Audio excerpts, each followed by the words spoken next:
السلام علیکم پیارے دوستو، تو کیسے ہیں آپ لوگ؟ دوستو بہت ہی پیاری ویڈیو لے کر آ چکے ہیں۔ دوستو آج کا جو ویڈیو ہونے والا ہے نماز کے اوپر۔ دوستو بہت سارے لوگ نماز پڑھتے ہیں، حالانکہ سبھی لوگ، لیکن بہت لوگوں کو نماز پڑھنے کا طریقہ نہیں پتہ ہے، تو الحمدللہ اسی کو دکھانے کی کوشش کر رہے ہیں ہم۔ سید امین القادری صاحب کا بیان ہے اور بہت ہی پیارا بیان ہے، تو ہم اس بیان کو سنائیں گے آپ کو۔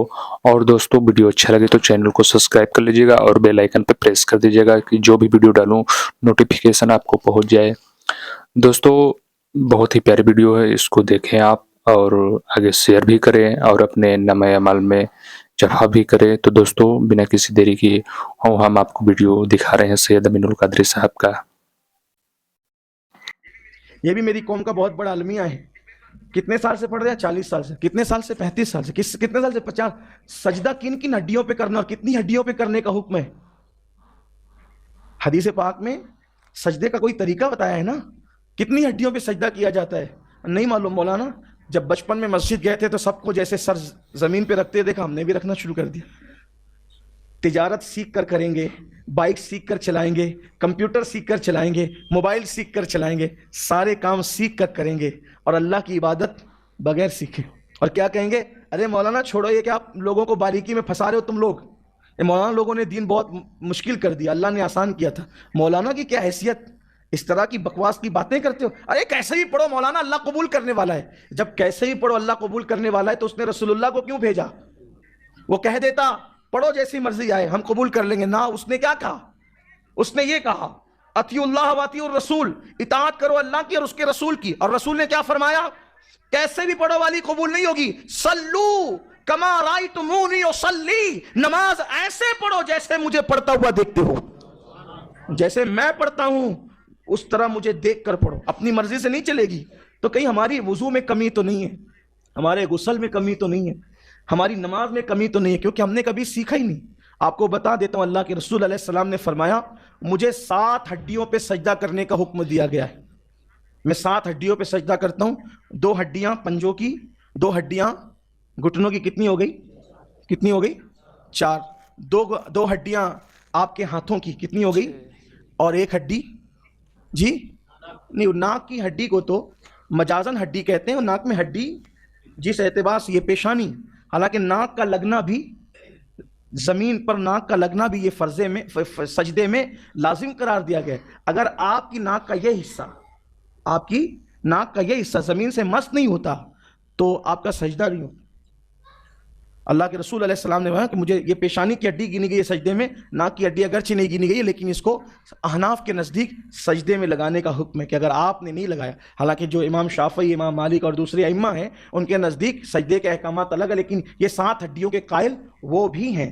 تو اللہ کے رسول علیہ السلام نے فرمایا۔ اس کے بعد سجدے میں آپ کتنی دیر تک رہیں، کیا پڑھیں، رکوع میں کتنی دیر تک رہیں، کیا پڑھیں، قیام کیسے کریں۔ ابھی آپ پوری مسجد کو کبھی دیکھیں، نماز کوئی ہاتھ ایسے لٹکایا ہوا ہے، کوئی ایسے باندھا ہوا ہے، کوئی کسی نے کچھ پکڑا ہوا ہے، کسی نے کچھ پکڑا ہوا ہے، یعنی کہ ہماری نمازوں کا حال یہ ہو گیا، کوئی کھجا رہا ہے، کوئی داڑھی سے کھیل رہا ہے، کسی کی پوری بٹن کھلی ہوئی ہے۔ کتنی شرم آتی ہوگی اس وقت، بولنے بھی اچھا نہیں لگتا۔ نوجوان لڑکے، بلکہ نماز لوگوں کی فاسد ہوتی، نوجوان لڑکے آج کل کے جو نماز پڑھتے ہیں جینس پہن کر آتے ہیں، شارٹ پہنتے ہیں، جب وہ رکوع میں جاتے ہیں تو رکوع میں جانے سے تو اوپر کے کپڑے کھنچ جاتے ہیں، نیچے کے کپڑے اگر وہ بیلٹ وغیرہ لگا ہے اور کپڑے سخت ہیں وہ ایسے اٹھ جاتے ہیں، تو یہ جو کمر کی ہڈی کا حصہ ہے وہ کھل جاتا ہے، اکثر و بیشتر کھل جاتا ہے۔ اور یہ احناف کے نزدیک یہ حکم ہے کہ ستر عورت ناف سے لے کر گھٹنے تک ہے، اگر وہ نماز میں کھل جائے اتنی دیر تک کہ 3 مرتبہ سبحان اللہ کہا جا سکے، اتنا ستر عورت کا کوئی حصہ کھل جائے، نماز فاسد ہو جائے، نماز فاسد ہو، نماز گئی، ختم ہو گئی، بغیر توڑے نماز ٹوٹ گئی۔ اب بتائیں آپ کتنوں کی نماز ٹوٹتی ہے؟ کم از کم یہ ہو کہ جب مسجد میں آ رہے ہو تو اس طرح سے آؤ کہ اپنی بھی نماز بچے، دوسروں کی بھی نماز بچے۔ آپ دیکھیے وضو کرتے ہیں اور وضو کرتے کرتے جھاڑتے جھاڑتے سیدھا مسجد کے اندر چلے آتے ہیں، گناہ ہے، سخت گناہ ہے۔ مسجد کا احترام ہے، ہم پہ مسجد کا احترام واجب کیا گیا ہے کہ وضو کے پانی کے قطرات مسجد میں نہیں گرنے چاہیے، گناہ ہوگا۔ آئے تھے نیکی لینے، گناہوں کا ٹوکرا لے کے سر پہ جا رہے ہو۔ ہم آپ کو مشکل نہیں کرنا چاہتے، لیکن یہ کہ جب آپ اسکول جانے کے آداب سیکھ چکے, آفیسروں کے درمیان جانے کے آداب سیکھ چکے, تو اللہ کی بارگاہ کا ادب بھی تو سیکھ لو, کیونکہ یہ اللہ کی بارگاہ ہے جسے مسجد کہتے ہیں. مسجد میں آؤ تو ادب سے آؤ. حضرات صحابہ کرام رضوان اللہ تعالی علیہ مجمعین جلدی سے مسجد کی دیوار کو ٹیک بھی نہیں لگاتے تھے. اللہ کے رسول علیہ السلام فرماتے ہیں جو مسجد میں دنیا کی باتیں کرے اس کا دین میں کوئی حصہ نہیں. آقا فرماتے ہیں ایسے لوگ پاؤ تو ان کے ساتھ بیٹھنا بھی مت. یعنی مسجد میں کیا آپ نے کپڑا پہنا, ایک کپڑا کتنے میں خریدا, یہ دنیا کی بات. آج کل الیکشن میں کیا چل رہا ہے, دنیا کی بات, ناجائز ہے. اللہ کے رسول نے میں ان کا دین میں کوئی حصہ نہیں ہے جو دنیا کی بات کرتے ہیں. مسجد میں یا اللہ کا ذکر ہوگا یا واعظ و نصیحت ہوگی. مسجد میں دنیا کی بات, آپ سوچیں نا صحیح, سبزی کیا بھاؤ چل رہی ہے نہیں پوچھ سکتے آپ مسجد میں, نکلو باہر. اسی لیے قرآن کہتا ہے جمعہ کے دن کے لیے کہتا ہے یا ایھا الذین آمنوا اذا نودی للصلاۃ من یوم الجمعہ فاسعوا الی ذکر اللہ وذروا البیع. ایمان والو, جب تم جمعہ کی اذان سنو کاروبار بند کرو, مسجد میں آ جاؤ, اللہ کا ذکر کرو نماز کے لیے. جب نماز ہو جائے تب یہاں پر باتیں سٹکارتے نہیں بیٹھنا, ادھر کیا چل رہا ہے ادھر کیا چل رہا ہے. کیوں؟ کیونکہ مسجد میں دنیا کی بات کرنا انسان کی نیکیوں کو ایسے کھاتی چلی جاتی ہے جیسے آگ لکڑیوں. آپ کی نیکیاں باہر ہوتی رہتی آپ کے نام اعمال سے جب آپ دنیا کی بات مسجد میں کر رہے ہوتے ہو. یا اللہ کا ذکر کرو یا مسجد میں عبادت کرو, ورنہ باہر. پھر قرآن کیا کہتا ہے جب جمعہ کی نماز ہو جائے تو کیا کرو, فَإِذَا قُضِيَتِ الصَّلَاةُ فَانتَشِرُوا فِي الْأَرْضِ. فَإِذَا قُضِيَتِ الصَّلَاةُ فَانتَشِرُوا فِي الْأَرْضِ. مسجد سے باہر نکل جاؤ, جب نماز پڑھ لو مسجد سے باہر نکل جاؤ. مسجد کھڑے رہنے کی جگہ ہے ادب کے ساتھ, قوموا للہ قانتین, ادب سے کھڑے رہنے کی جگہ ہے, وہ پڑے رہنے کی جگہ نہیں ہے. مسجد کو پڑے رہنے کی جگہ نہ بناؤ. فَإِذَا قُضِيَتِ الصَّلَاةُ فَانتَشِرُوا فِي الْأَرْضِ. جب نماز پڑھ چکو مسجد سے باہر نکل جاؤ, زمین پہ پھیل جاؤ اور اللہ کا فضل تلاش کرو, یعنی اپنے کاروبار سے لگ جاؤ.